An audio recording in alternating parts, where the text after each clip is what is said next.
لیکن کافی دیر سوچ بچان اور مشاورت کے بعد یہ طے پایا کہ اس قبر کو بند کرنا چاہیے، مگر اس کیڑے کی وجہ سے لوگ ڈر گئے تھے اور کوئی قریب جانے کی ہمت نہ کر سکا۔ یہ منظر دیکھنے والوں میں مسلمان لوگ بھی شامل تھے اور ہندو پنڈت اور دیگر مذاہب کے لوگ یہ سب دیکھ رہے تھے۔ آخر میں ایک دھوبی جمنا کے گھاٹ پر آیا ہوا تھا، اس سے دیکھا نہ گیا۔ اس نے ایک کنکری اس کو ماری تو وہ کیڑا اچھلا اور اس دھوبی کی پیشانی پر آ کر ڈنگ مارنے لگا اور پھر اس دھوبی کی پیشانی پر مضبوطی سے بیٹھ گیا۔ یہ منظر دیکھ کر لوگوں میں مزید خوف و ہراس پھیل گیا اور اس قدر ڈرے کہ ان کی سانس لینا محال اور ان کا گلا خشک ہو گیا۔ وہ دھوبی چلانے لگا اور تڑپنے لگا۔ اس سے کسی نے پوچھا، تجھے کیا ہوا؟ تو اس نے کہا کہ سنو، مجھے ایسی تکلیف ہے کہ مجھے نہ صرف ایک بچھو اور ایک سانپ نے کاٹا ہے، اور نہ صرف آگ کا کوئی شعلہ میرے بدن پر رکھ دیا گیا ہے، بلکہ مجھے ایسی تکلیف ہے کہ میرے بدن کے ایک ایک عضو میں، بلکہ ایک ایک رونگٹے اور بال میں گویا ہزاروں لاکھوں بچھو اور آگ کی چنگاریاں بھر دی گئی ہوں۔ چنانچہ وہ 3 دن تک یوں ہی تڑپتا رہا، پھر انتقال کر گیا۔ میرے والد کہتے ہیں کہ میں سمجھ گیا کہ یہ اس دنیا کا کیڑا نہیں بلکہ دوزخ کے عذاب کی شکل ہے۔ میں نے سوچا کہ صاحب قبر کے لیے کوئی دوسرا علاج۔ پھر مولوی مصطفیٰ صاحب قریب جا کر ہمت کر کے بیٹھا اور کچھ صورتیں یاسین شریف اور قل هو اللہ احد اور کچھ دوسری صورتیں پڑھنا شروع کی۔ جب مولوی صاحب نے قرآن کریم کی تلاوت شروع کی تو وہ کیڑا چھوٹا ہونا شروع ہوا اور ہوتے ہوتے ذرا سا ہو کر ختم ہو گیا۔ جب ختم ہو گیا تو ہم لوگ بہت خوش ہوئے کہ اللہ تعالیٰ نے اس کو عذاب سے نجات دی۔ اس کا کفن برابر کر کے قبر بند کر دی گئی۔ میرے والد صاحب کہتے ہیں کہ یہ واقعہ دیکھنے والے جتنی بھی آنکھیں تھیں وہ اس قدر روئیں کہ تڑپ تڑپ کے آنکھوں میں سوزش ہو گئی۔ کئی دن تک ان لوگوں کو اپنے کھانے پینے کی خبر تک نہ رہی۔ دنیا داری تو بہت دور کی چیز ہے، اس قدر یہ لوگ ڈرے سہمے اور عبادت الہی میں مشغول ہوئے کہ ایسا محسوس ہوتا تھا جیسے قیامت آ چکی ہے۔ اور اس واقعے کو اپنی آنکھوں سے دیکھنے والے ہندو پنڈت اور دیگر مذاہب کے لوگوں نے اسی وقت مولوی مصطفیٰ صاحب سے کلمہ پڑھا اور اسلام کو قبول کیا، کیونکہ وہ جان گئے تھے کہ قرآن پاک کلام حق ہے۔ اور ان کے سامنے جیسے ہی مولوی صاحب نے قرآن پڑھا تو یہ کیڑا غائب ہو گیا، لاش کا تڑپنا بند ہو گیا، سب روٹین کے مطابق ہو گیا۔ ہر آنکھ رو رہی تھی اور دل توبہ توبہ کے نعروں سے بلند ہو رہا تھا۔ اس سے گناہوں کی سزا کا اندازہ لگائیے۔ معلوم نہیں اس شخص سے کون سا جرم ہوا ہوگا، خدا کے غضب کی کون سی شکل اس میں ہو، کچھ نہیں کہہ سکتے۔ یہ بھی اللہ تعالیٰ بہتر جانتا ہے کہ یہ کوئی صغیرہ گناہ کے بدلے تھا یا کبیرہ گناہ کے بدلے تھا، لیکن یہ کنفرم ہے کہ اس کو دنیا میں کیے گئے اس کے کسی گناہ کی سزا مل رہی تھی۔ اللہ پاک ہم سب کو فکر آخرت نصیب فرمائے اور عذاب قبر سے محفوظ رکھے۔ بغداد کے بہت بڑے عالم مولانا ظہیر الدین فرماتے ہیں کہ ایک وزیر کے دل میں ذوق الہی پیدا ہوا اور اس نے بادشاہ کی خدمت وزارت چھوڑ کر اللہ کی راہ اختیار کر لی۔ ایک مدت کے بعد بادشاہ کی اس سے ملاقات ہوئی تو اس نے پوچھا، تم نے میری ملازمت کیوں چھوڑی؟ وزیر جو کہ اب تک درویش بن چکا تھا کہنے لگا، اے بادشاہ، تجھ میں 5 باتیں تھیں۔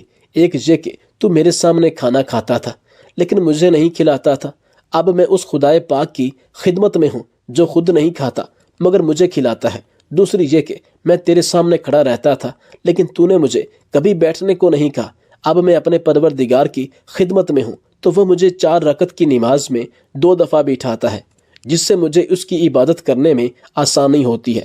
تیسری بات یہ کہ تو رات کو سوتا تھا اور میں تیری حفاظت کے لیے جاگتا تھا، تم نے کبھی نہیں کہا تھا کہ گھڑی پر تم بھی سو لو۔ اب میں اپنے پروردگار کی خدمت میں ہوں تو وہ خود نہیں سوتا بلکہ میری حفاظت کرتا ہے اور میں سوتا ہوں۔ چوتھی یہ کہ میں ہر وقت ڈرا رہتا تھا کہ کہیں تم نہ مر جاؤ، اب میں اپنے پروردگار کی خدمت میں ہوں جسے خود مرنا نہیں اور مجھے اس نے اپنے ذکر سے حیات جاوداں بخش دی ہے۔ 5ویں بات یہ کہ میں ہر وقت ڈرا رہتا کہ اگر مجھ سے کوئی غلطی ہو گئی تو مجھے سزا دے گا۔ میں اب اپنے پروردگار کی خدمت میں ہوں تو مجھے ایسا کوئی خطرہ نہیں کہ اگر مجھ سے کوئی خطا ہو گئی ہو یا کوئی خطا ہو جاتی ہے تو میں توبہ استغفار کر لیتا ہوں اور وہ مجھے بخش دیتا ہے۔ اللہ تعالیٰ تو انسان سے بے حساب محبت کرتا ہے، یہ تو انسان ہے جو اس کی نافرمانی کر کے اس کے غضب کا مستحق بنتا ہے، ورنہ اللہ تعالیٰ تو کبھی نہیں چاہتا کہ وہ اپنی مخلوق کو عذاب دے۔ جب ایک ماں اپنے بچے کے پاؤں میں ایک کانٹا چبھنے نہیں دیتی تو اللہ تعالیٰ جو کہ 70 ماؤں سے زیادہ انسان سے پیار کرتا ہے اپنی مخلوق سے پیار کرتا ہے وہ اسے تکلیف کیوں دے گا؟ یہ تو ہمارے اپنے گناہ ہیں، ہمارے اپنے اعمال ہیں جو ہمارے آگے آتے ہیں، جن کی وجہ سے ہمیں دنیا اور آخرت دونوں میں شرمندگی کا سامنا کرنا پڑے گا۔